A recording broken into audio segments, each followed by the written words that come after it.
বসন্ত পড়ে গিয়েছে না? দক্ষিণ হাওয়া এসে শীতকে তাড়িয়ে দিচ্ছে। আকাশ এমন নীল যে মনে হচ্ছে উড়ন্ত চিলগুলোর ডানায় নীল রং লেগে যাবে। এই সময় তার কথা আমার বড় মনে পড়ে। তার কথাই বলবো। মেডিকেল কলেজ থেকে বার হয়ে প্রথম দিন কতক গভর্নমেন্টের চাকরি নেবার বৃথা চেষ্টা করবার পর যে মাসে আমি একটা চা বাগানের ডাক্তারি নিয়ে গৌহাটিতে চলে গেলুম, সেই মাসেই আমার ছোট বোন শৈল শ্বশুরবাড়িতে কলেরা হয়ে মারা গেল। এই শৈলকে আমি বড় ভালোবাসতুম। আমার অন্যান্য বোনদের সঙ্গে ছেলেবেলায় অনেক মারামারি করেছি, কিন্তু শৈলর গায়ে আমি কোনো দিন হাত তুলিনি। শৈলর বিয়ে হয়েছিল যশোর জেলার একটা পাড়া গাঁয়ে। শৈল কখনো সে গ্রামে যায়নি। তার স্বামী তাকে নিয়ে কলকাতায় বাসা করে থাকত। তার স্বামী প্রথমে পাটের দালালি করত, তারপর একটা অফিসে ইদানিং কি চাকরি করত। যেখানে শৈলর স্বামী বাসা করেছিল তার পাশেই আমার মামার বাড়ি, একটা গলির এপার ওপার। এই বাসায় ওরা শৈলর বিয়ের অনেক আগে থেকেই ছিল, এবং শৈলর বিয়েও মামার বাড়ি থেকেই হয়। সেদিন সন্ধ্যার কিছু আগে বাগানের ম্যানেজারের বাংলো থেকে একটা ঘা ড্রেস করে ফিরছি, পিয়ন খান কতক চিঠি আমার হাতে দিয়ে গেল। আমার বাসায় ফিরে এসে তারই একখানাতে শৈলর মৃত্যু সংবাদ পেলুম। বাংলোর চারিপাশের ঝাউ, কৃষ্ণচূড়া ও সরল গাছগুলো সন্ধ্যার বাতাসে সনসন করছিল। আমার চোখের সামনে সমস্ত চা বাগানটা, দূরের ঢালু পাহাড়ের গাটা, মার্ঘেটারি, ২ নং বাজারের ম্যানেজারের বাংলোর সাদা রংটা, দেখতে দেখতে সবগুলো মিলে একটা জমাট অন্ধকার পাকিয়ে তুলল।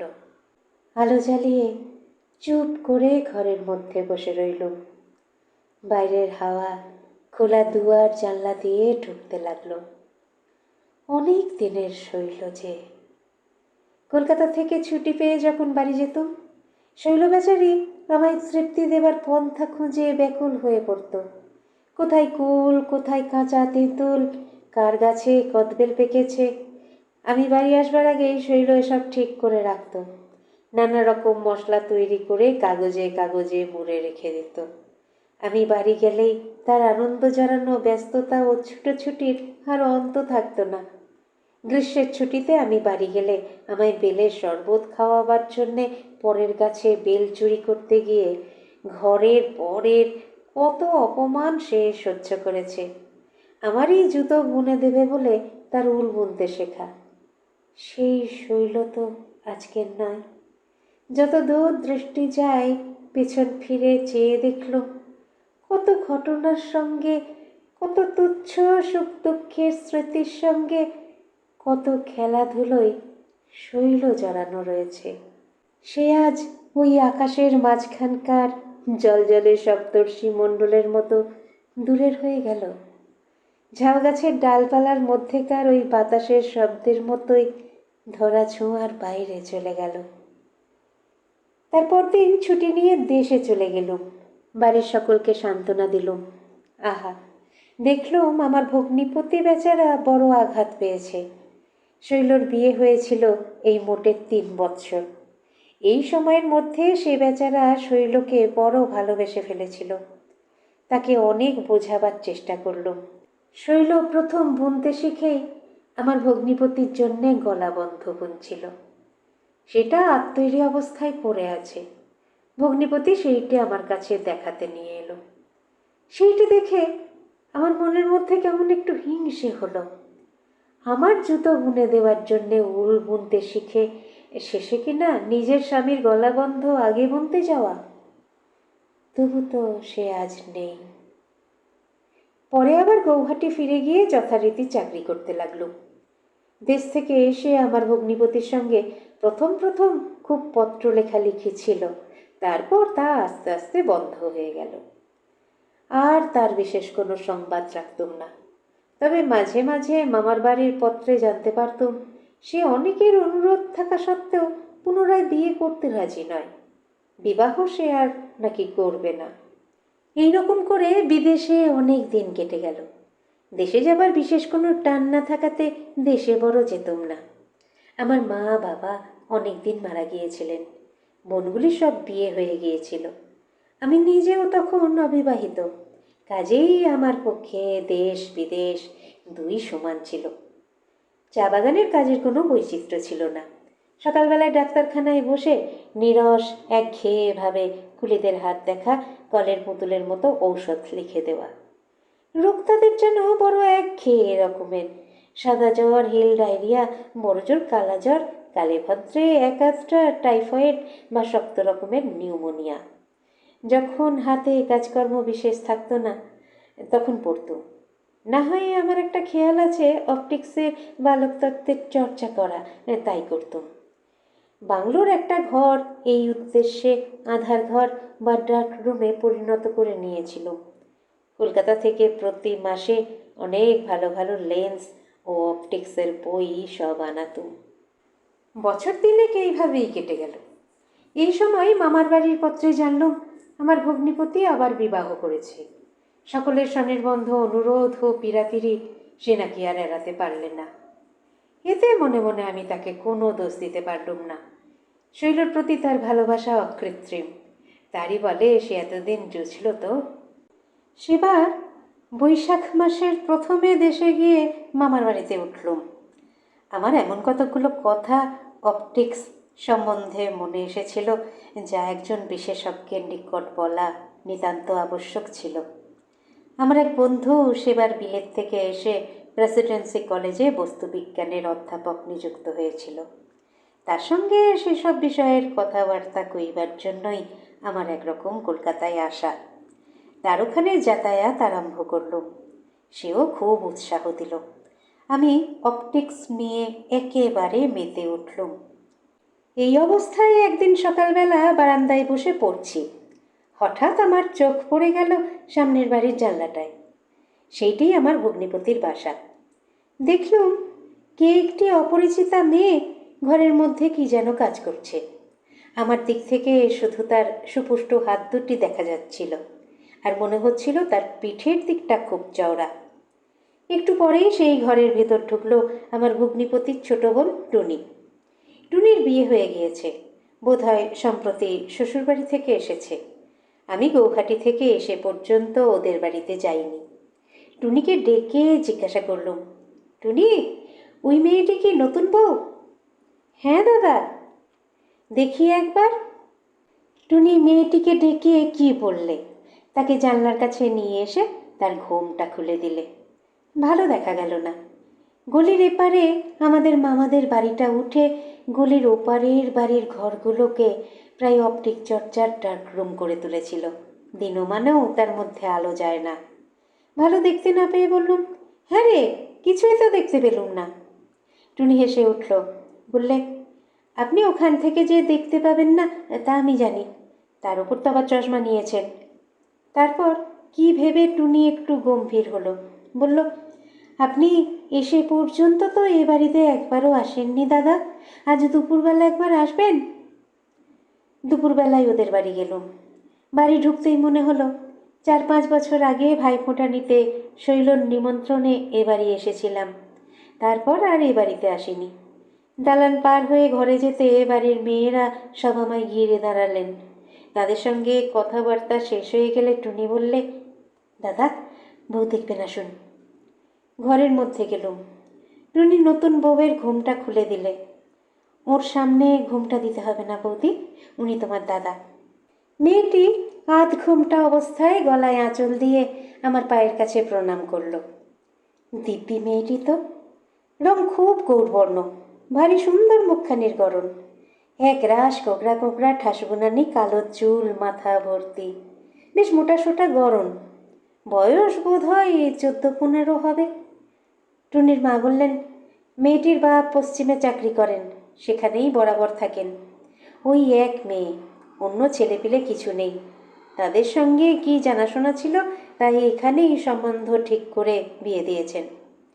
মেয়েটি প্রণাম করে উঠে দাঁড়ালে আমি তার হাত ধরে তাকে কাছে টেনে নিলুম। বাঁ হাতে তার ঘোমটা আর একটু খুলে দিয়ে বললুম, আমার কাছে লজ্জা করো না খুকি, আমি যে তোমার দাদা। তোমার নামটি কি?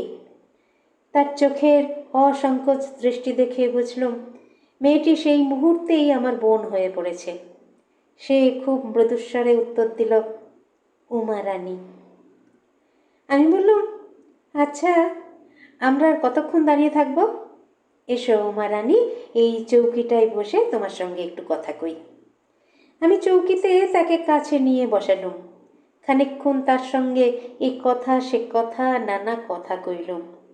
জিজ্ঞাসা করলুম, বাড়ি ছেড়ে এসে মন কেমন করছে না? উমা রানী একটু হেসে চুপ করে রইল। আমি বললুম, তোমার বাবা থাকেন কোথায়? মাও।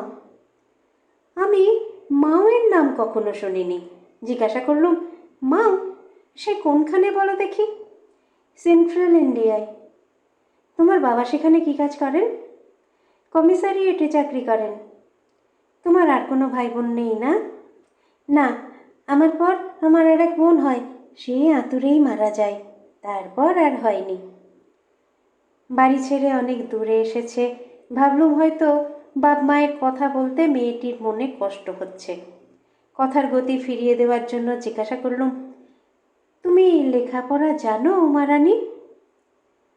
আমি সেখানে মেয়েদের স্কুলে পড়তাম, বাংলা পড়া হতো না বলে বাবা ছাড়িয়ে নেন, তারপর বাড়িতে বাবার কাছে পড়তাম। বাংলা বই বেশ পড়তে পারো? পারি। আমি উমা রানীর কথাবার্তা কইবার ভাবে ভারী আনন্দিত হলুম।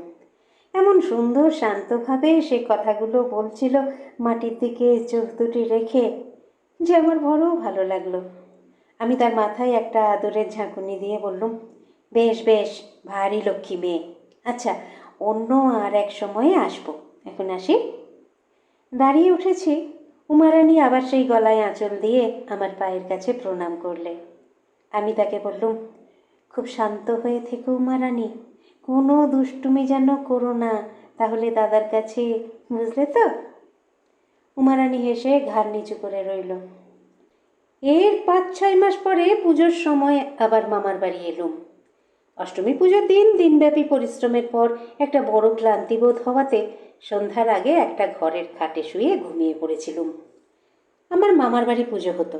সমস্ত দিন নিমন্ত্রিতদের অভ্যর্থনা করা, পরিবেশন করা প্রভৃতি নানা কাজে বড় খাটতে হয়েছিল।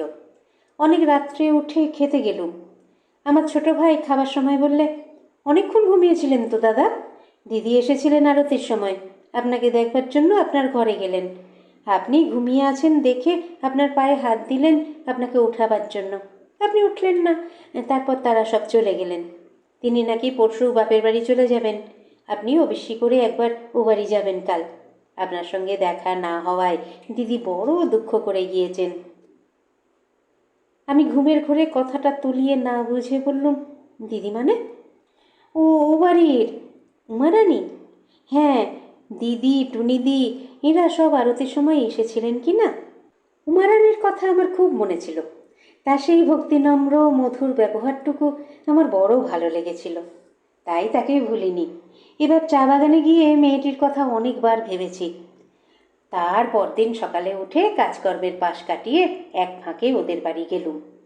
বাইরে কাউকেও না দেখতে পেয়ে একেবারে ওদের রান্নাঘরের মধ্যে চলে গেলুম।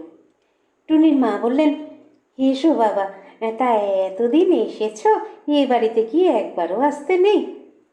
আমি সময়োচিত কি একটা কৈফিয়ত দিলুম। উমা রানী মাছ করছিল। আমি যেতেই তাড়াতাড়ি রান্নাঘর থেকে বেরিয়ে বাইরে চলে গেল। একটু পরে হাত ধুয়ে এসে আমার পায়ের কাছে প্রণাম করলে। টুনির মা বললেন, বৌমা, সতীশকে দালানে নিয়ে গিয়ে বসাও গে, এইখানে এই ধোঁয়ার মধ্যে। দালানে যেতেই টুনি কোথায় ছিল এসে বলে উঠল, এ কি দাদা যে, কি ভাগ্যি!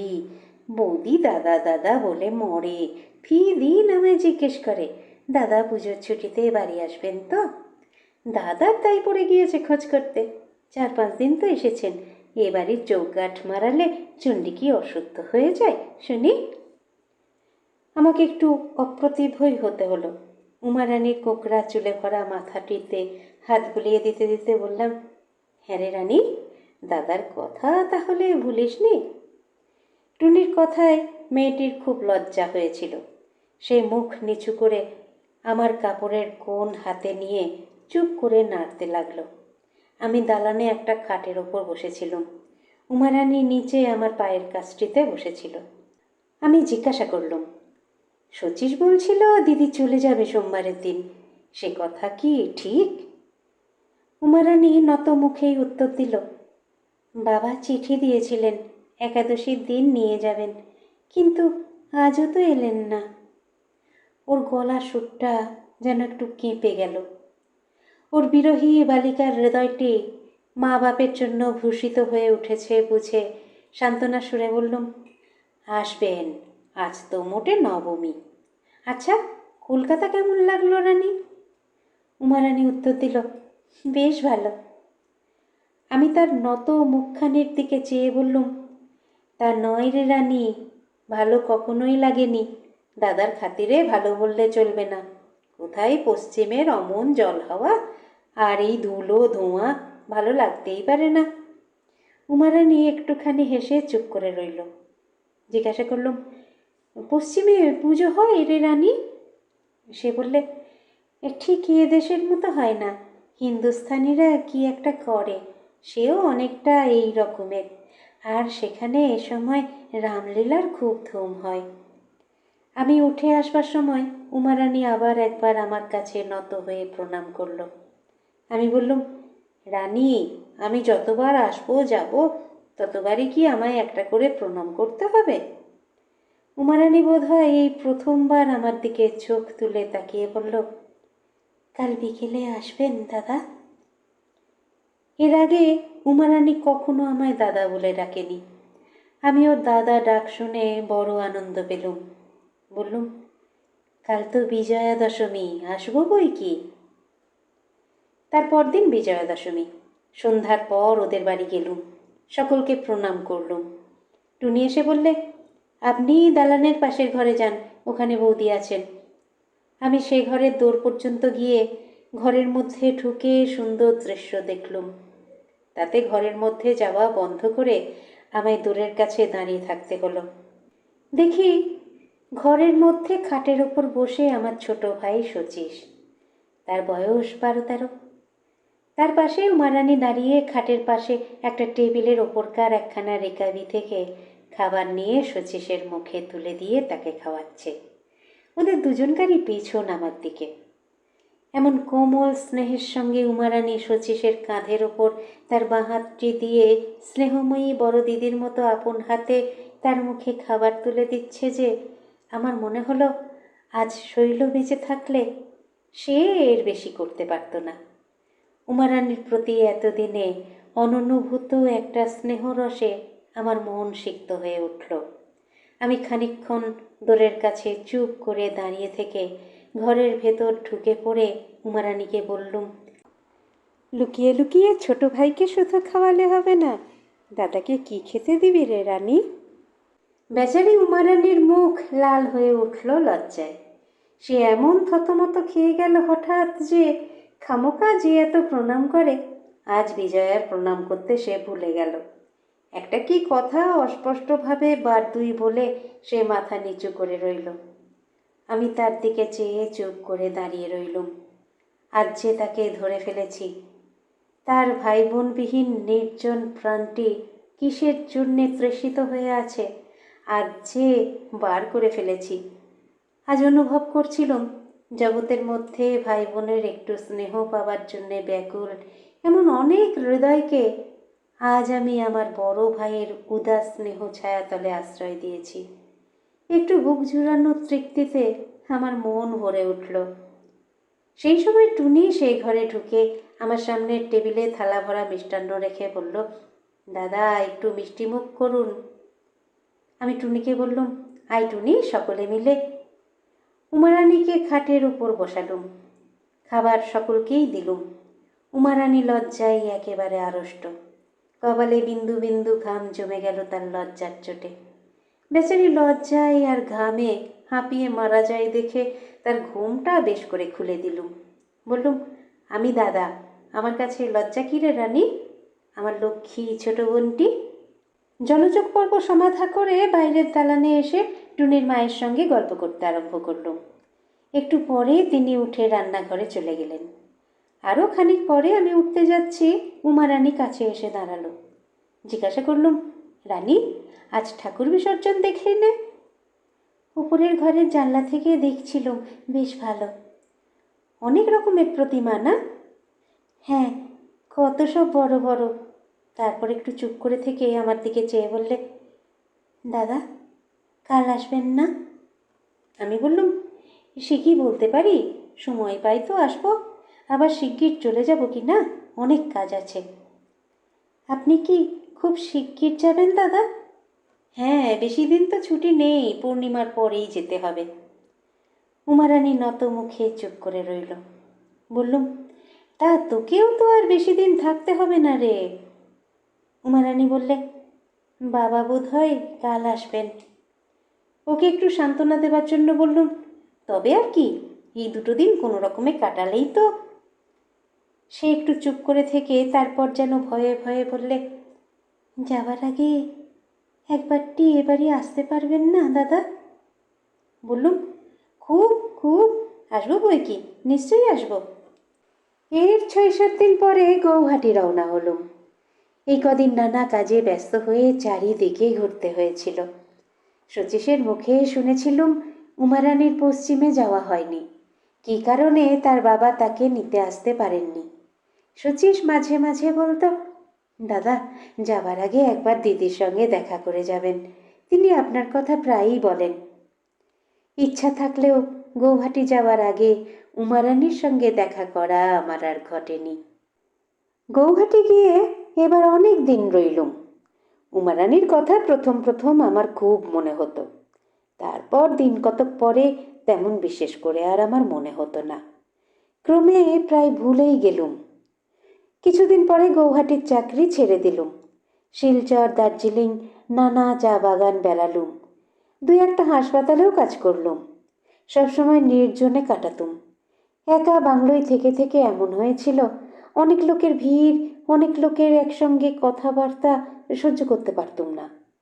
এখানে সন্ধ্যায় পাহাড়ের দেওয়ালের গায়ে কুমকুম ছড়ানো সূর্যাস্ত, চা ঝোপের চারিপাশ ঘেরা গোধূলি অন্ধকার, গভীর রাত্রির একটা স্তব্ধ গম্ভীর ভাব, আর সরল গাছের ডালপালার মধ্যে বাতাসের বিচিত্র সুর, হই আমার কাছে বড় প্রিয়, বড় স্বস্তিকর বলে মনে হতো।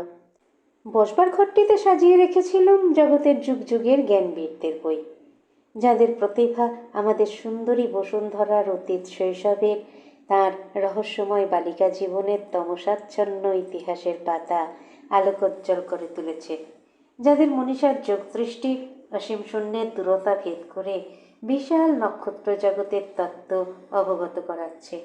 তাদের সঙ্গে অনেক রাত পর্যন্ত কাটাতুম। জগতের রহস্য ভরা অন্ধি সন্ধি তাদেরই প্রতিভার তীব্র সার্চ লাইট পাতে উজ্জ্বল হয়ে তবে তা আমাদের মতো সাধারণ মানুষের দৃষ্টির সীমার মধ্যে আসছে। এইরকম প্রায় 7-8 বছর পরে আবার কলকাতায় গেলুম। ভাবলুম কলকাতাতেই প্র্যাকটিস আরম্ভ করব। মামার বাড়ি গিয়ে উঠলুম। শুনলুম সামনের বাড়িটায় আমার ভগ্নিপতিরা আর থাকে না, তারা বছর 5-6 হলো দেশে চলে গিয়েছে। কয়েক মাস কলকাতায় কাটল। প্র্যাকটিস যে খুব জমে উঠেছিল এমন নয়, বা অদূর ভবিষ্যতেও যে খুব ভালো জমবে এরকমও মনে করবার কোনো কারণ দেখতে পাচ্ছিলুম না। এমন অবস্থায় একদিন সকালে মামার বাড়ির ওপরের ঘরে বসে পড়ছি, এমন সময় কে ঘরে ঢুকলো। চেয়ে দেখে প্রথমটা যেন চিনতে পারলুম না, তারপর চিনলুম, টুনি। অনেক দিন তাকে দেখিনি, তার চেহারা খুব বদলে গিয়েছে। আমি তাকে হঠাৎ দেখে যেমন আশ্চর্য হলুম, তেমনি খুব আনন্দিতও হলুম। টুনি বললে, সে তার স্বামীর সঙ্গে আজ 5-6 দিন হলো কলকাতায় এসেছে। সিলেটে তার কোন আত্মীয়ের বাড়িতে এসে আছে, আজ বাড়ির সকলের সঙ্গে দেখা করতে এসেছে। অন্যান্য কথাবার্তার পর তাকে জিজ্ঞাসা করলুম, সুরেন এখন কোথায়? টুনি বললে, ছোটদা এখন আবাদে কোথায় চাকরি করেন, সেখানেই থাকেন। আমি জিজ্ঞাসা করলুম, উমারানী কেমন আছে? টুনি একটু চুপ করে রইল, তারপর বলল, দাদা, সে অনেক কথা, আপনি এখানে আছেন তা আমি জানতুম, সেসব কথা আপনাকে বলবো বলেই আমার একরকম এখানে আসা। আমি বললুম, কী ব্যাপার শুনি, সে ভালো আছে তো? টুনি বললে, সে ভালো আছে কি কী আছে সে আপনিই শুনুন না। সেই যে বছর পুজোর সময় আপনি এখানে ছিলেন, বৌদির বাপের নিতে আসবার কথা ছিল, সে তো আপনি জানেন। তখন তিনি ছুটি পাননি বলে আসতে পারেননি। পত্র দিয়েছিলেন পরের মাসে নিয়ে যাবেন। তার বুঝি মাসখানেক পরে খবর এলো তিনি কলেরায় মারা গিয়েছেন। বৌদি সেই বিয়ের কোণে বাপের বাড়ি থেকে এসেছিল, এমনই অদৃষ্ট, আর সে মুখও হতে হলো না।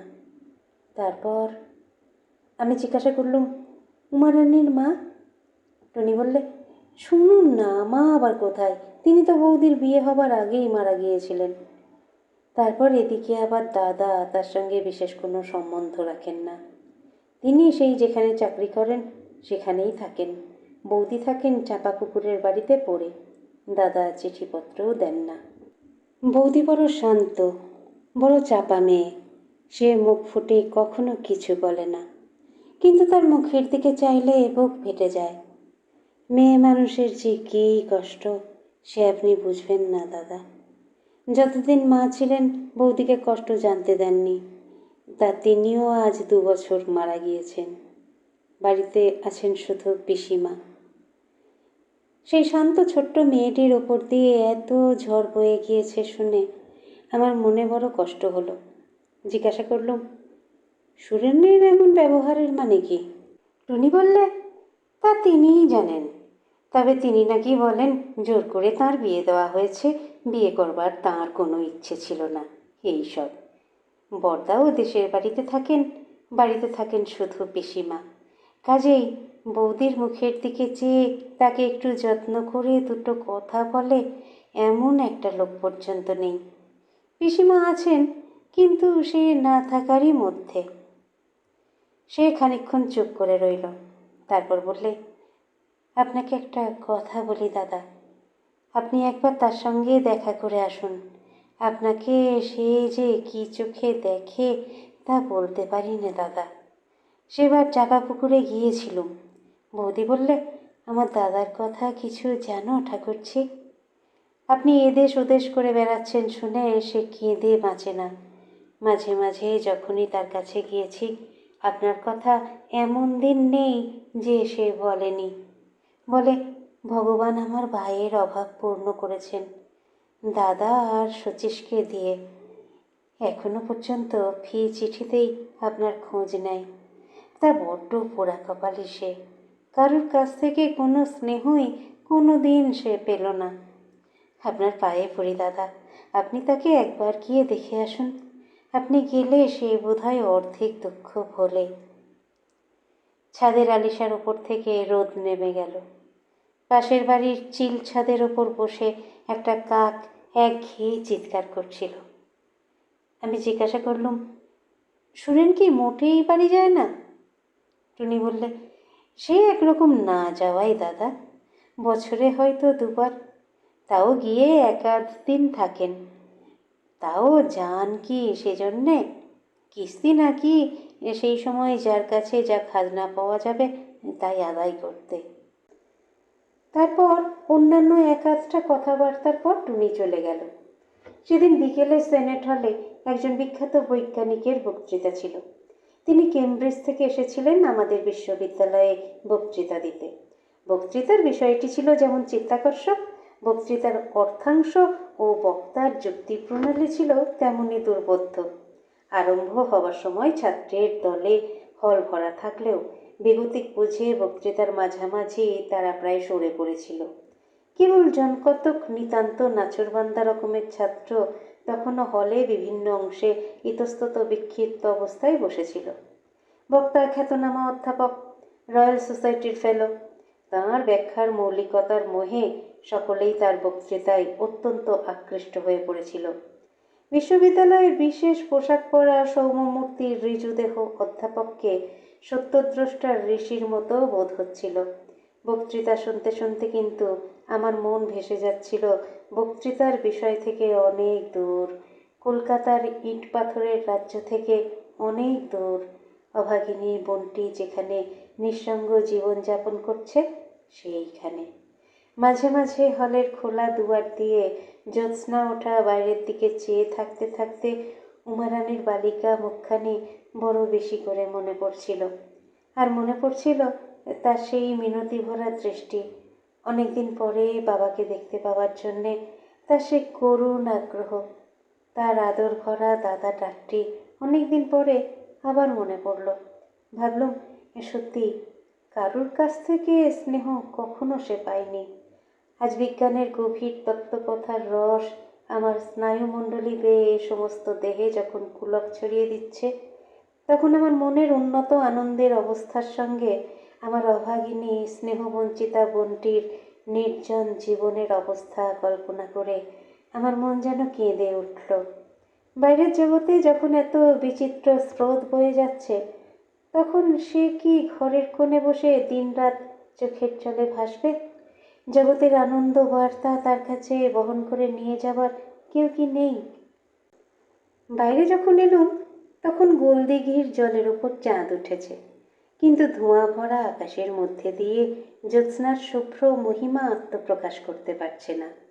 আমার মস্তিষ্ক তখন বক্তৃতার নেশায় ভরপুর।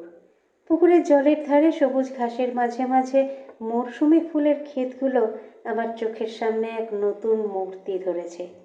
কিন্তু ত্রয়োদশীর অমন বৃষ্টি ধোয়া জুঁই ফুলের মতো জ্যোৎস্নাও জাল কাটিয়ে বাইরে আসতে না পেরে ব্যর্থতার দুঃখে কেমন বিবর্ণ হয়ে গেছে লক্ষ্য করে আমার একটা কথাই কেবল মনে হতে লাগলো, এই জ্যোৎস্না, এই ফুলের ক্ষেত, এই ত্রয়োদশী এবারকার মতো সব মিথ্যে, সব ব্যর্থ।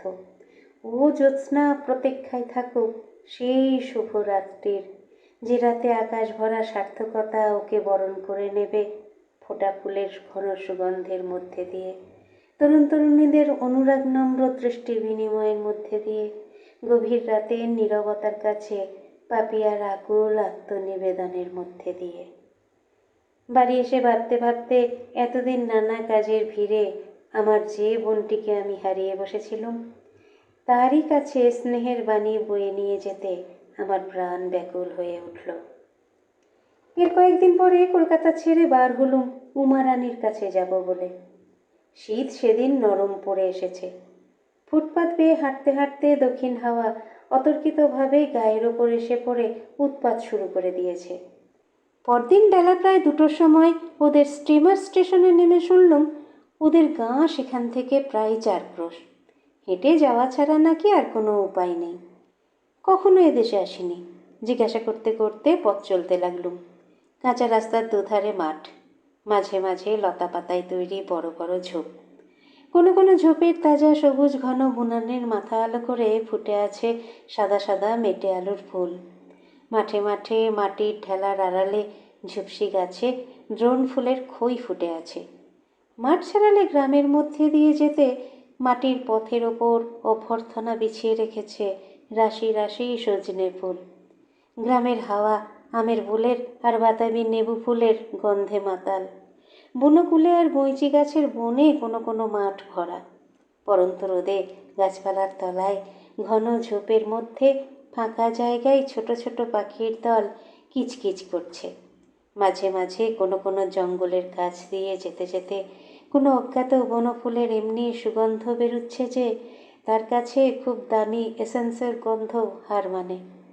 পায়ের শব্দ পেয়ে শুকনো পাতার রাশির ওপর খসখস শব্দ করতে করতে 2-1টা খরগোশ কান খাড়া করে রাস্তার এপাশের ঝোপ থেকে ওপাশের ঝোপে দৌড়ে পালাচ্ছে।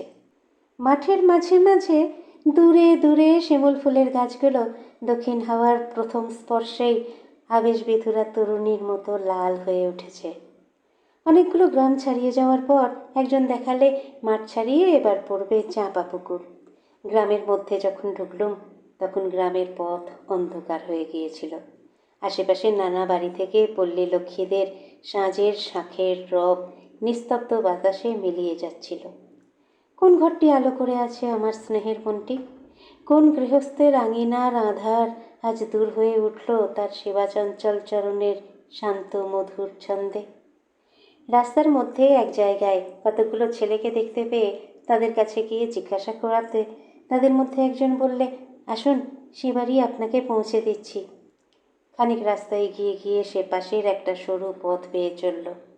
তারপর একটা বড় পুরনো বাড়ির সামনে গিয়ে বললে, এই তাঁদের বাড়ি, আপনি একটু দাঁড়ান, আমি বাড়ির মধ্যে বলি। একটু পরে একজন বৃদ্ধাকে সঙ্গে নিয়ে সে বাড়ির মধ্যে থেকে বার হয়ে এলো। বৃদ্ধাকে বললে, ইনি কলকাতা থেকে আসছেন জ্যাঠাইমা, আপনাদের বাড়ি কোথায় জিজ্ঞাসা করাতে আমি ওপাড়া থেকে নিয়ে এসেছি। বৃদ্ধা আমার দিকে একটু এগিয়ে এসে আমায় ভালো করে দেখে জিজ্ঞাসা করলেন, তোমায় তো চিনতে পারছি না বাবা, কোন জায়গা থেকে তুমি আসছ? আমি আমার নাম বললুম, পরিচয় দিতেও উদ্যত হলুম। বৃদ্ধা বলে উঠলেন যে আমায় আর পরিচয় দিতে হবে না, আমার আসা যাওয়া নেই বলে তিনি আমায় কখনো দেখেননি, তাই চিনতে পারছিলেন না। আমি বাইরে এসে দাঁড়িয়ে আছি এতে তিনি খুব দুঃখিত হলেন।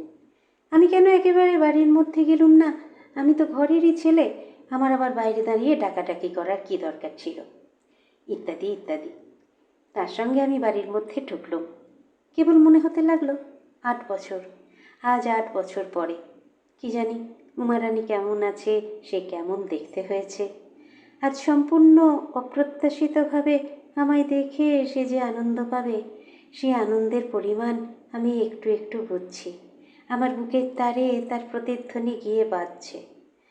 আজ এখনই তার স্নেহমধুর হৃদয়টির সংস্পর্শে আসব, তার কালো চুলে ভরা মাথাটিতে হাত বুলিয়ে আদর করতে পারবো, তার মিষ্টি দাদা ডাকটি শুনব। এই কথা ভেবে আনন্দে আমার মনের পাত্র ছাপিয়ে পড়ছিল। দেখলুম এদের অবস্থা একসময় ভালো ছিল, খুব বড় বাড়ি, এখন সব দিকেই ভাঙা ঘরদোর, দেওয়াল ফেটে বড় বড় অশ্বত্থ চারা উঠেছে। বাইরের উঠান পার হয়ে ভেতর বাড়ির উঠানের দরজায় পা দিতেই বৃদ্ধা বলে উঠলেন, ও বৌমা, বার হয়ে দেখো কে এসেছে। কে পিসিমা? বলে প্রদীপ হাতে সে ওদিকের একটা ঘর থেকে বার হয়ে এলো। অস্পষ্ট আলোয় দেখলুম তার মুখখানি আধ ঘোমটা দেওয়া, ঘোমটার পাশ দিয়ে চুলগুলো অসংযতভাবে কানের পাশ দিয়ে কাঁধের ওপর পড়েছে। পরনে আধ ময়লা শাড়ি, চেহারা রোগা রোগা একহারা। এই সেই উমারানী। তাকে দেখে প্রথমেই আমার মনে হলো সে আগের চেয়ে অনেক রোগা হয়ে গেছে, আর মাথায়ও অনেকটা বেড়ে গিয়েছে। কয়েক সেকেন্ড উমারানী আমায় চিনতে পারলে না, তারপরেই যেন হাঁপিয়ে বলে উঠল, দাদা। অন্য কোনো কথা তার মুখ দিয়ে বেরোলো না। প্রদীপটা কোনো রকমে নামিয়ে রেখে সে এসে আমার পায়ের ওপর উপর হয়ে পড়ল। আমি তাকে ওঠালুম। তার মুখে দেখলুম এক অপূর্ব ভাব। মনে হলো আনন্দ, বিস্ময়, আশা, অভিমান সব ভাবের রঙগুলো একসঙ্গে গুলে তার প্রতিমার মতো মুখে কে মাখিয়ে দিয়েছে। বৃদ্ধা বললেন, বাবা তুমিই আসো না, বৌমা দাদা বলতে অজ্ঞান। কত দুঃখ করে বলে, কলকাতায় থাকলে মাঝে মাঝে দাদার দেখা পেতাম, এ তেপান্তরের পুর, তিনি আসবেন কেমন করে। বৌমা, সতীশকে আগে হাত মুখ ধোবার জল টল দাও, বাছা একটু ঠান্ডা হোক, যে পথ। হাত মুখ ধোবার পর উমারানী একটা ঘরের মধ্যে আমায় নিয়ে গেল। আমি যে এখানে এ অবস্থায় হঠাৎ আসব তা যেন সম্ভাবনার সীমার সম্পূর্ণ বাইরের জিনিস, অন্তত তার কাছে। তাই বেচারার মুখ দিয়ে কোনো কথা বের হচ্ছিল না। তার আবেগকে স্বাভাবিক গতি লাভের সুযোগ দেবার জন্য আমিও কোনো কথা বলছিলুম না। একটুখানি দুজনে চুপ করে থাকার পর উমারানী বললে, দাদা, এতদিন পরে বুঝি মনে পড়ল। আমি আগেকার মতো তার মাথায় দুপাশের চুলগুলোতে হাত বুলিয়ে দিতে দিতে বললুম, রানী, আসতে পারিনি হয়তো নানা কাজে, কিন্তু এই কথা মনে ভাবিসনি যে ভুলে গিয়েছিলুম। চেহারা যে একেবারে শুকিয়ে গিয়েছে রে, বড্ড কি অসুখ বিসুখ হয়। 8 বছর আগেকার সেই ছোট্ট মেয়েটির মতো মুখ নিচু করে একটুখানি হেসে সে চুপ করে রইল। জিজ্ঞাসা করলুম, আচ্ছা রানী, আমি আসবো এ কথা ভেবেছিলি? তার 2 চোখ জলে ভরে এলো। বললে, কি করে ভাববো দাদা, আমি আপনাদের আবার দেখতে পাবো, আদর যত্ন করতে পারবো, এমন কপাল যে আমার হবে, তা কি করে ভাববো। এলোমেলো যেসব চুল তার ঘোমটার আশেপাশে পড়েছিল সেগুলো সব ঠিক মতো সাজিয়ে দিতে দিতে বললুম, সেই জন্যেই তো এলুম রে, আর তোদের দেখবার ইচ্ছে বুঝি আমার হয় না? ভাবিস বুঝি দাদাদের মন সব শান বাঁধানো? সে বললে, তাই আজ 2-3 দিন থেকে আমার বাঁ চোখের পাতা অনবরত নাচছে দাদা। আজবেলা যখন ঘাটে যায় তখন বড্ড নেচেছে। পিসিমাকে বলতে পিসিমা বললেন, মেয়ে মানুষের বাঁ চোখ নাচলে ভালো হয়। আমি বললুম, আমার কথা তোর মোটেই মনে ছিল না, না রে রানী? সে এই কথার কোনো উত্তর দিল না। তার 2 চোখ দিয়ে জল গড়িয়ে পড়ল। জিজ্ঞাসা করলুম, হ্যাঁ রে, সুরেন বাড়ি থেকে গিয়েছে কতদিন? সে নত মুখে উত্তর দিল, প্রায় 8 মাস। বললুম, চিঠিপত্র দেয়? উত্তরে সে ঘাড় নেড়ে জানালে, হ্যাঁ। তার মুখের ভাবে বুঝলুম যে তার বড় ব্যথার স্থানে আমি ঘা দিয়েছি। দক্ষিণী বোনটির এলোমেলো চুলে ঘেরা মুখখানির দিকে তাকিয়ে স্নেহে আমার মন গলে গেল। রুমাল বের করে তার চোখের জল মুছিয়ে দিলুম। কত রাত তার এরকম চোখের জলে কেটেছে, তার খোঁজ তো কেউ রাখেনি। তার সাক্ষী আছে কেবল আকাশের ওই গহন অন্ধকার আর চারিপাশের গাছপালার মধ্যেকার ওই ঝিঝি পোকার রব। উমারানী জিজ্ঞাসা করলে, দাদা, আপনি কোথায় থাকেন? আমি বললুম, আগে নানা জায়গায় ঘুরছিলাম, এখন ঠিক করেছি কলকাতাতেই থাকব। সে বললে, আপনি বিয়ে করেছেন দাদা? বললুম, না রে, বিয়ের তাড়াতাড়ি কি, সে একদিন করলেই হবে। ছোট মেয়েটির মতন ঠোঁট উল্টে অভিমানে ফুলে উঠল। বললে, তাই বই কি? আপনি বুঝি ভেবেছেন চিরকাল এইরকম ভেসে ভেসে বেড়াবেন? তা হবে না দাদা, এই বছরেই আপনার বিয়ে দেব। আমার হাসি পেল। বললুম, দিবি তুই? সে বললে, দেবই তো, এই আষাঢ় মাসের মধ্যেই দেব। আমি বললুম, তা যেন হলো, কিন্তু আমার তো বাড়ি ঘর তোর কিছুই নেই, বিয়ে করে রাখবো কোথায়? সে বললে, কেন দাদা, রাখবার জায়গার বুঝি ভাবনা? আমি বউকে এখানে রাখবো, দুজনে মিলে বেশ ঘর সংসার করব। আমি একটু গম্ভীরভাবে বললুম, তাহলে পাঁজিখানা আবার যে ফেলে এলুম রানী, সামনের মাসে দিন টিন যদি থাকে। উমারানী বললে, পাঁজি তো ওপরের ঘরে রয়েছে দাদা, আপনি এখন খাওয়া দাওয়া করুন, কাল সকালে দেখলেই হবে। আশ্বস্ত হলুম। কি বলতে যাচ্ছিলাম, উমারানী বলে উঠল, আপনাকে খাওয়ানোর বন্দোবস্ত করি গে, কাল থেকে পেটে ভাত যায়নি, আপনার মুখ একেবারে শুকিয়ে গিয়েছে দাদা। তারপর দিন ভোরে উঠে দেখি উমারানী সেই ভোরে নাইতে যাবার উদ্যোগ করছে। শীত সেদিন সকালে একটু বেশি পড়েছে। উমারানীর শরীরের দিকে চেয়ে দেখি তার শরীরে আর কিচ্ছু নেই। রাত্রে ভালো টের পাইনি। 8 বছর আগেকার সেই স্বাস্থ্যশ্রী সম্পন্না মেয়েটির সঙ্গে বর্তমানের এই নিতান্ত রোগা মেয়েটির তুলনা করে আমার বুকের মধ্যে কেমন করে উঠল। তাকে জিজ্ঞাসা করলুম, এত সকালে নাইতে যাবার কি দরকার রে রানী? সে বললে, একটু সকাল সকাল না নিয়ে এলে কখন রান্না চড়াবো দাদা? কাল রাত্রে তো আপনার খাওয়াই হয়নি একরকম। আমি বললাম, তা হোক, আমাকে যে 8টার মধ্যেই খেতে হবে তার কোনো মানে নেই, এত সকালে নাইতে যেতে হবে না তোর। উমারানী ঘোড়া নামিয়ে রাখল। পিসিমা বললেন, তোমার কথা তাই শুনলে বাবা, নইলে ও কি তেমন পাগলি মেয়ে নাকি? দ্বাদশীর দিনে মাঘ মাসের ভোরে নাইতে যাবে, শোনে না। বলি, বৌমা, তোমার শরীর ভালো নয়, এত সকালে জলে নেব না। শোনে না, বলে, পিসিমা কাল গিয়েছে আপনার একাদশী, একটু সকাল সকাল কাজ না সেরে নিলে আপনাকে দুটো খেতে দেব কখন? সেদিন দুপুরে ওদের ওপরের ঘরে শুয়ে শুয়ে কি বই পড়ছিলুম। উমারানী এসে চুপ করে দোরের কাছে দাঁড়িয়ে রইল। বললুম, কে রানী? আয়না ভেতরে। আমি উঠে বসলুম। সে দেওয়ালে ঠেস দিয়ে দাঁড়িয়ে রইল। দেখলুম তার শরীর আগেকার চেয়ে খুব রোগা হয়ে গিয়েছে, কিন্তু তার মুখখানি প্রতিমার মতোই টলটল করছে। বয়স যদিও 22-23 হলো, তার মুখ এখনও 13 বছরের মেয়েটির মতোই কচি। কথা আরম্ভ করবার ভূমিকা স্বরূপ বললুম, আজ বড় গরম পড়েছে না? উমারানী বললে, হ্যাঁ দাদা, আমি ভাবলুম আপনি বুঝি ঘুমিয়ে পড়েছেন, আপনি দিনমানে ঘুমুন না বুঝি? বললুম, মাঝে মাঝে হয়তো ঘুমোই, আজ আর ঘুমোবো না, আয় এখানে বস, গল্প করি। তাকে কাছে বসালুম। তার চুলের অবস্থা দেখে বুঝলুম সে চুলের যত্ন করে না। মুখের আশেপাশে কোঁকড়া চুলের রাশ অযত্ন বিন্যস্তভাবে পড়েছিল। চুলগুলোর রং একটু কটা হয়ে পড়েছিল। রাত্রের মতো চুলগুলো কানের পাশ দিয়ে তুলে দিতে দিতে বললুম, তো শরীর তো খুব খারাপ হয়ে গেছে। বিয়ের পর সেই কেমনটা ছিলে, খুব কি জ্বর হয়? একটু হাসি ছাড়া সে কথার কোনো উত্তর দিলে না। আমি বললুম, না না, এ কথা ভালো নয় রানী। আমি গিয়ে একটা ওষুধ পাঠিয়ে দেব, সেইটা নিয়ম মতো খেতে হবে, না হলে এ যে মহা কষ্ট। একটু পরে সে বললে, তাহলে সত্যি দাদা, আমি কিন্তু বিয়ের চেষ্টা করব, বলুন। আমি তার কথায় মনে বড় কৌতুক অনুভব করলাম। এ অবোধ মেয়েটা জানে না যে সে এমন একটি প্রস্তাব উত্থাপন করে বসেছে যাকে কার্যে পরিণত করা তার ক্ষুদ্র শক্তির বাইরে। বললুম, বকিস না রানী।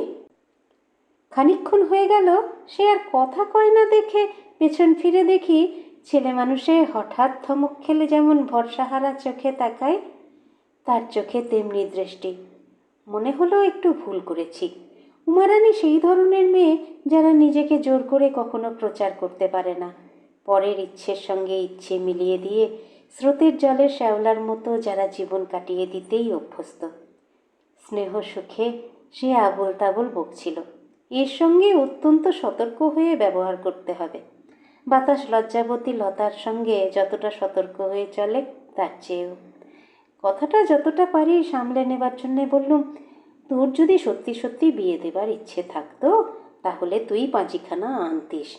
দিন কোন মাসে আছে না আছে সেগুলো সব দেখতে হবে তো, না শুধু শুধু তোর কেবল বকুনি।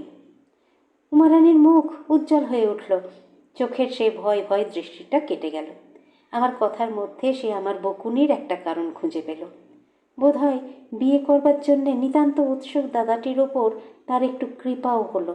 সে বললে, পাঁজি আপনাকে দিয়ে আজ দেখিয়ে নেব, সে তো ভেবেই রেখেছি দাদা। আপনি বসুন, আমি ও ঘর থেকে পাঁজিখানা নিয়ে আসি। দালানের ওপাশে একটা ঘর ছিল। উমারানী সেই ঘরটার মধ্যে ঢুকে গেল। সেই সময় পিসিমা নিচ থেকে ডাক দিলেন, বৌমা নেমে এসো, বেলা যে গেল, চালগুলো আবার কুটতে হবে তো। উমারানী ঘরটার বার হয়ে এসে আমার হাতে পাঁজিখানা দিয়ে বললে, আপনি দেখে রাখুন দাদা, আমায় বলবেন এখন, আমি এক্ষুনি আসছি।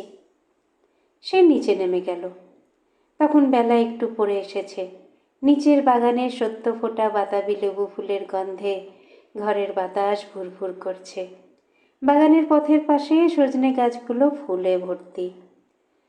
উমারানী কাজে গিয়েছে, এখন আর আসবে না ভেবে মাঠের দিকে বেড়াতে যাবার ইচ্ছে হলো। উঠতে গিয়ে লক্ষ্য করলুম খাটের পাশে একটা কাঠের হাত বাক্স রয়েছে। সেটা অনেক কালের, রং ওঠা, তাতে চাবির কলটাও নেই। সেই কাঠের বাক্সটার ডালা খুললুম। দেখি তার মধ্যে কতকগুলো টাটকা তোলা লেবু ফুল, কতকগুলো গাঁদা ফুল আর কতকগুলো আধ শুকনো ঘেঁটু ফুল। ফুলগুলোর তলায় একটা আধময়লা ন্যাকড়ায় যত্ন করে জড়ানো কী জিনিস। ন্যাকড়াই এমন জিনিস যার সঙ্গে এতগুলো ফুলের কার্যকারণ সম্পর্ক, এই নির্ণয় করতে কৌতূহলবশত ন্যাকড়ার ভাঁজ খুলে ফেলে দেখলাম তার মধ্যে খানকতক খামের চিঠি। চিঠিগুলোর ওপর উমারানীর নামে ঠিকানা লেখা, হাতের লেখা ভগ্নিপতি সুরেনের। তা পোস্ট অফিসের মোহর দেখে বুঝলাম চিঠিগুলো 5-6 বছরের পুরনো, একখানা কেবল 1 বছর আগের লেখা। কৃপণের ধনের মতো উমারানী যার পুরনো চিঠিগুলো এমন সযত্নে রক্ষা করছে, তার মধুর হৃদয়ের স্নেহছায়া গহন যুথিবনে যা স্মৃতির নীরব আরতি এমনি দিনের পর দিন প্রতি সকাল সাঁঝে চলছে, কেমন সে অভাগা দেবতা যে এই উপাসনা মন্দিরের ধূপগন্ধকে এড়িয়ে চিরদিন বাইরে বাইরেই ফিরতে লাগলো। মাঠ থেকে বেরিয়ে আসি যখন, তখন সন্ধে হয়ে গিয়েছে। ওদের রান্নাঘরে আলো জ্বলছে। আমার পায়ের শব্দ শুনে উমারানী বললে, দাদা এলেন? আমি উত্তর দেবার পূর্বেই সে হাসি মুখে রান্নাঘর থেকে বার হয়ে এলো।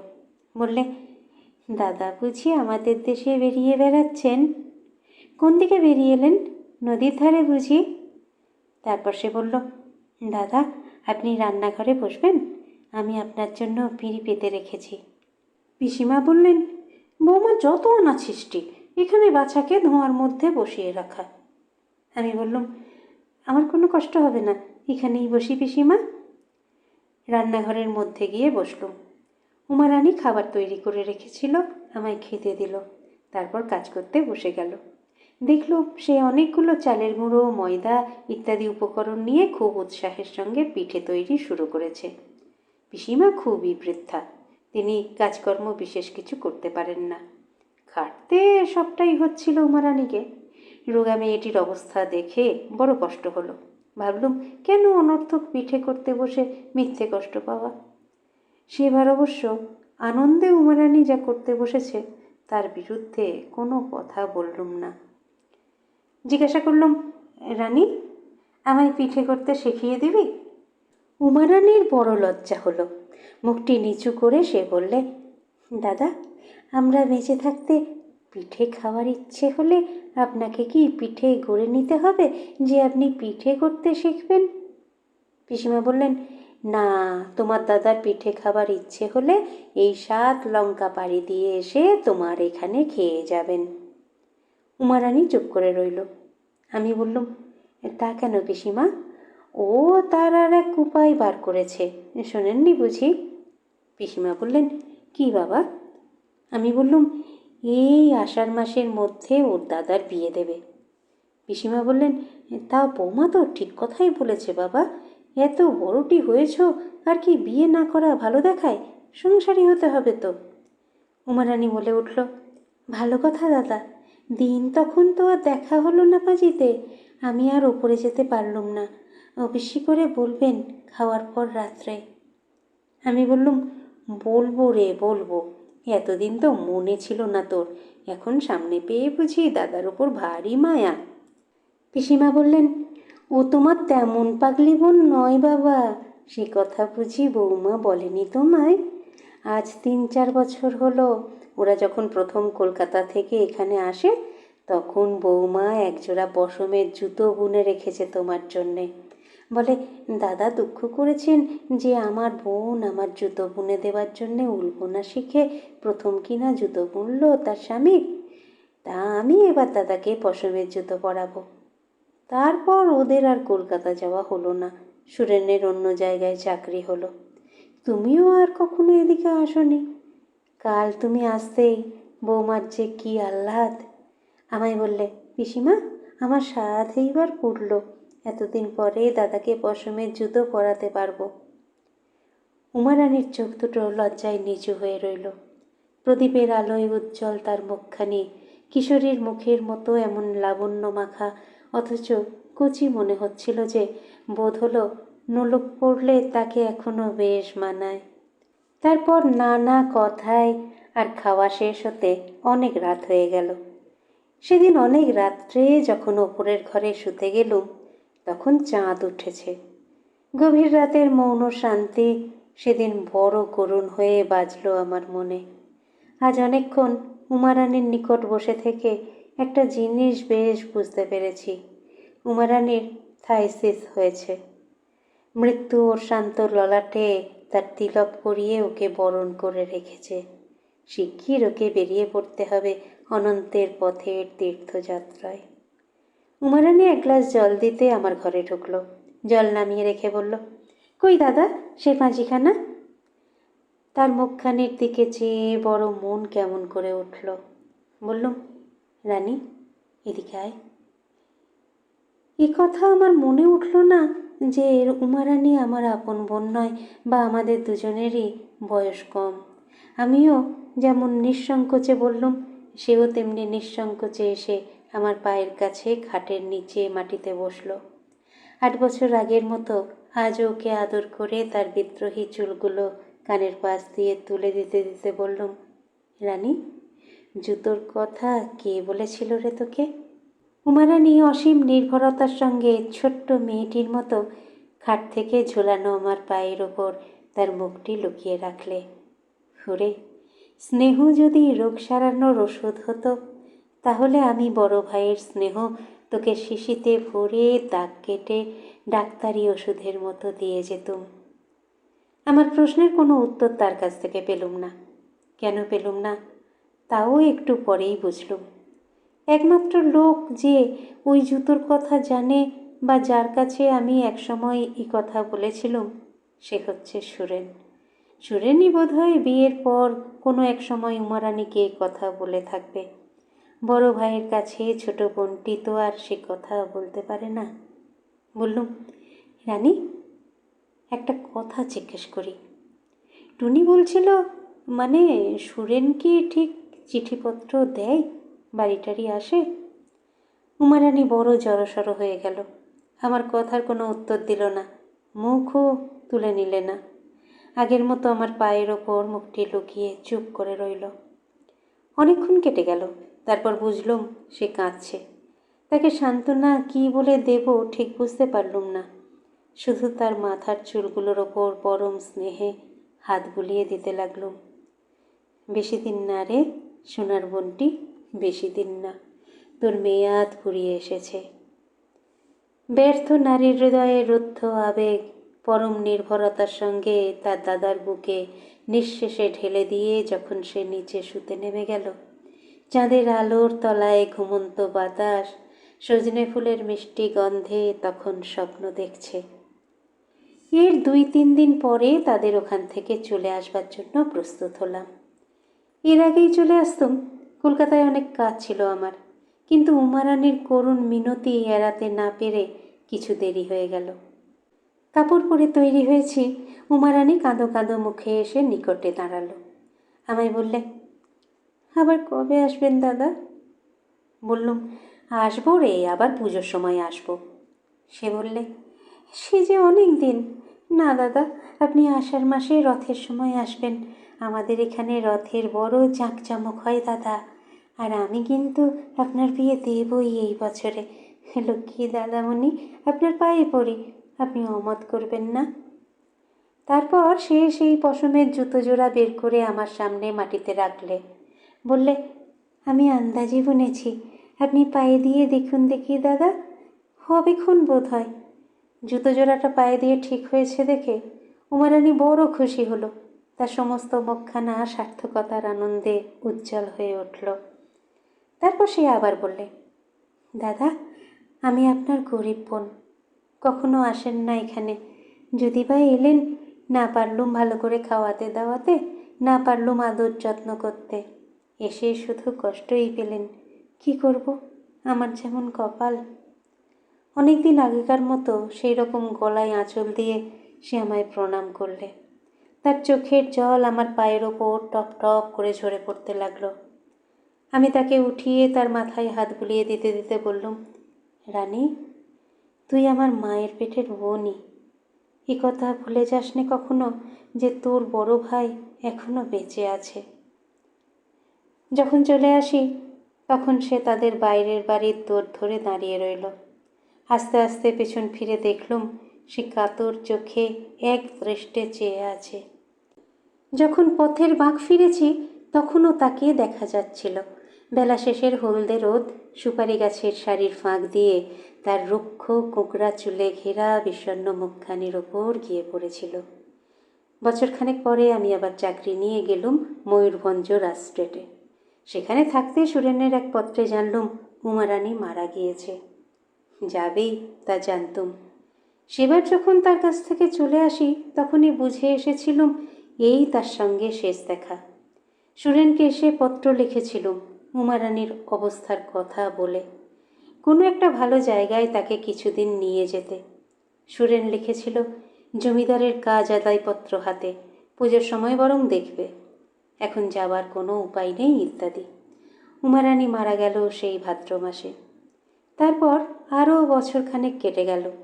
সেবার কিছুদিন ছুটি নিয়ে কলকাতায় এসে দেখলুম ওদের সেই বাড়িতে ওরা আবার বাস করছে।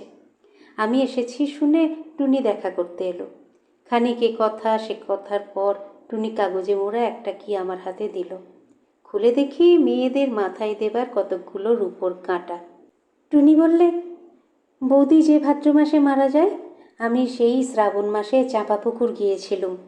বৌদি আপনার কত গল্প করলে, বললে মায়ের পেটের ভাই যে কী জিনিস ঠাকুরছি তা আমি দাদাকে দিয়ে বুঝেছি।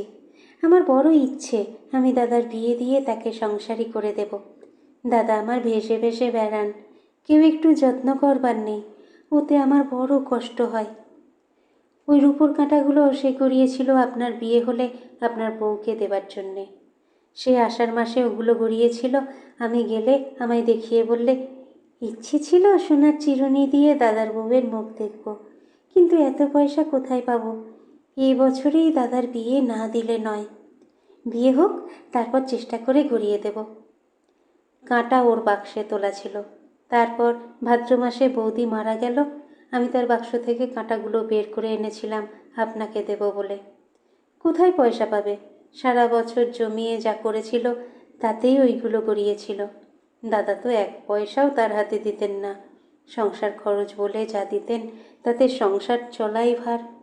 তা তো আপনি একবার গিয়েই দেখে এসেছিলেন। আমি জিজ্ঞেস করলুম, তাহলে তার হাতে পয়সা জমলো কোথা থেকে? টুনি বললে, বৌদি বাজারের খাবার বড় ভালোবাসত। ওরা পশ্চিমে থাকতো, সেখানে ওসব বোধহয় তেমন মেলে না। সেই জন্যে ওই বাজারের কচুরি নিমকির ওপর তার কেমন ছেলে মানুষের মতো একটা লোভ ছিল। বৌদি করতো কি, নারকেল পাতা চেঁচে ঝাঁটার কাঠি করে রাখতো, লোকে পয়সা দিয়ে তা কিনে নিয়ে যেত। এরকম করে যে পয়সা পেত তাই দিয়ে গোপালনগরের হাট থেকে পাড়ার ছেলেপিলেদের দিয়ে খাবার আনাতো, নিজে খেত, তাদের দিত। আপনি সেবার চলে যাওয়ার পর থেকে সেই পয়সায় আর খাবার না খেয়ে তা জমিয়ে জমিয়ে ওই রূপোর কাঁটাগুলো গড়িয়েছিল। আমি বললুম, সে মারা গেল কোন সময়ে? টুনি বললে, শেষ রাত্রে, প্রায় রাত 4টার সময়। রাত্রে বৌদির ভয়ানক জ্বর হলো, সেই জ্বরে একেবারে বেহুঁশ হয়ে গেল। তারপর দিন বিকেলবেলা আমি ওর বিছানার পাশে বসে আছি, দেখি বৌদি বালিশের এপাশ ওপাশ হাতড়াচ্ছে, কি যেন খুঁজছে। আমি বললুম, বৌদি লক্ষ্মীটি, ওরকম করছো কেন? তখন তার ভালো জ্ঞান নেই, যেন আচ্ছন্নের মতো বললে, আমার চিঠিগুলো কোথায় গেল? আমার সেই চিঠিগুলো, বলে আবার বিছানা হাতড়াতে লাগলো। দাদা বিয়ের পর প্রথম প্রথম যেসব চিঠি তাকে লিখেছিলেন সেগুলো যত্ন করে ওর বাক্সে তুলে রেখেছিল। আমি তা জানতুম। আমি সেগুলো বাক্স থেকে বের করে নিয়ে এসে তার আঁচলে বেঁধে দিলুম। তখন থামে। তারপর সেই রাত্রেই সে মারা গেল।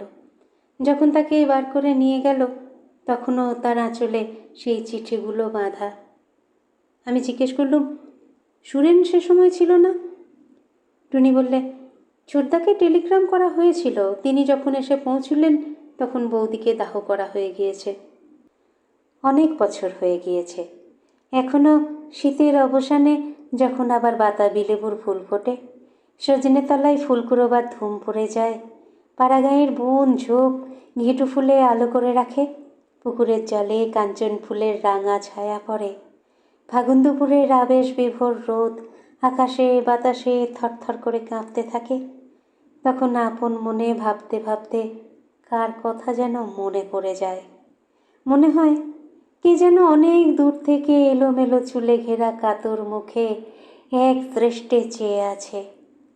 তখন মন বড় কেমন করে ওঠে, হঠাৎ যেন চোখে জল এসে পড়ে।